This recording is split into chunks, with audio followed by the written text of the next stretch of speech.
धन्यवाद कुशल कार्यक्रम सञ्चालकज्यू। यस कार्यक्रमका सभाध्यक्ष प्रमुख आकर्षकका केन्द्रबिन्दु प्रमुख अतिथि विशिष्ट अतिथि अन्य अतिथिगण निष्पक्ष रूपमा निर्णय नमस्कारका निर्णायकबाट गुरुवर्ग प्रतिस्पर्धाको मैदानमा कोभन्दा कमल राउन्डका मेरा प्रतिस्पर्धी मित्र तथा सम्पूर्ण महानुभावहरूमा म पोल नम्बर 3 को तर्फबाट स्वीकार्नुहोस् न्यानो अभिवादन। आज पोलपुर व्यापसन नगरकीय समितिद्वारा आयोजित यस वक्तृत्व कला प्रतियोगितामा मैले मन भाग लिन पाउँदा आफूलाई एकदमै भाग्यशाली ठानेको छु। आज वक्तृत्व कला प्रतियोगिताको शीर्षक रहेको छ वातावरण संरक्षणमा विद्यार्थीको भूमिका।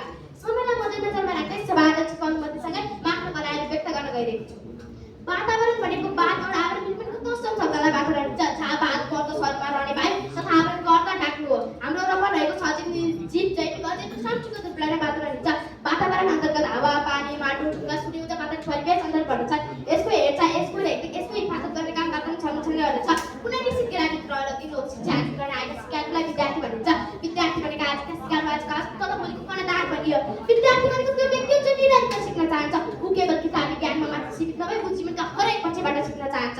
मोदे हामी सबैलाई थाहा छ वातावरण भनेको सजीव निजी प्राणीको मिश्रण हो। स्वच्छ हावा सफा पानी हरियाली पञ्चकल वातावरणका महत्त्वपूर्ण अङ्गहरू।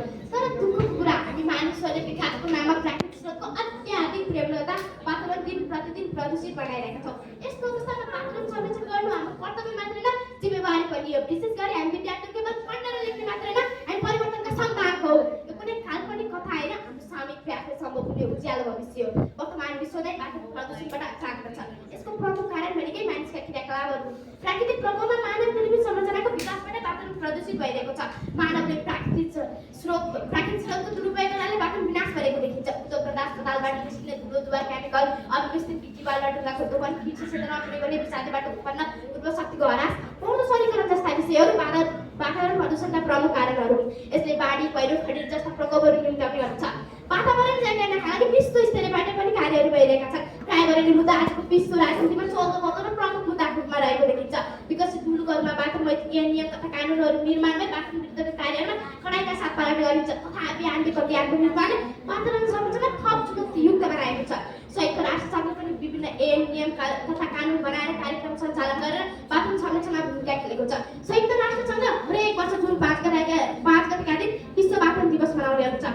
तस अर्थ वातावरण संरक्षण गर्नका लागि हरेक विद्यार्थीमा चेतना जगाउन जरुरी छ।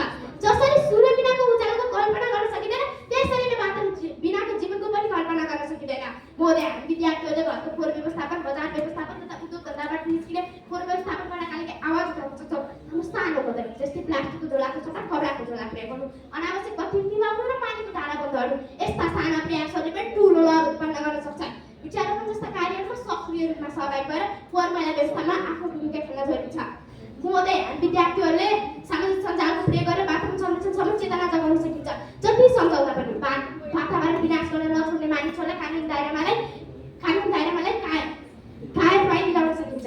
मोदे हामी विद्यार्थीहरूले आफ्नो जन्मदिनको दिन केक काट्ने गर्दछौँ तर त्यसको सट्टा एउटा बिरुवा रोप्ने हो भने त्यो हाम्रो व्यक्तिगत रूपको लागि मात्र नभए एउटा सिङ्गो राष्ट्रको लागि नै फाइदा दिएको छ।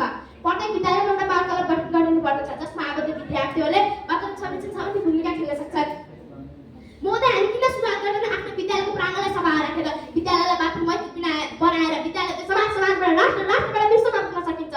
यो धरती हाम्रो आमा हुन्। यसको रक्षा गर्नु हामी सबैको नैतिक कर्तव्य मात्र होइन हाम्रो जीवनको आधार पनि हो। यो वातावरण हामीलाई भगवानले दिएको वरदान हो जसको संरक्षण गर्ने जिम्मा हाम्रो काँधमा आएको छ। एउटा भनाइरहेको छ हरियो वन नेपालको धन बन्ने गरिन्छ तर हामीले स्वर्गका जस्ता वञ्चक जथावादी रूपमा काटिरहेका छौँ। जसले हरियो वन नेपालको धन बन्न पनि गाह्रो भइरहेको छ। विभिन्न प्रकारका रोग प्रकोपबाट बच्नका लागि पनि हामी विद्यार्थीहरूले वातावरण संरक्षणमा राम्रो भूमिका खेल्न जरुरी छ। सोचौँ त हामी अहिले नै जागेनौँ भने